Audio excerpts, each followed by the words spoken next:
Pre, may sasabihin ako pero huwag mo ako pagtatawanan ha. Oo naman pre, ba't naman kita pagtatawanan? Bigla akong nagkasuso tapos nagre-regla ako.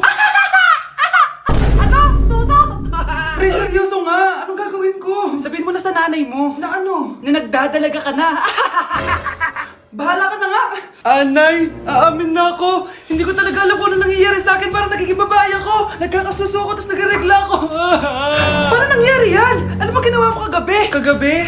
Sakit na ulo ko. May gamot ba dito? Ito. Uminom lang ako ng gamot dun sa drawer mo kasi ang sakit ng ulo ko. Uminom ka ng gamot dun sa drawer ko? Pilis yung nandun eh! Pilis yung nainom ko! Okay lang yan anak, tanggap na kita. May dalaga na ako.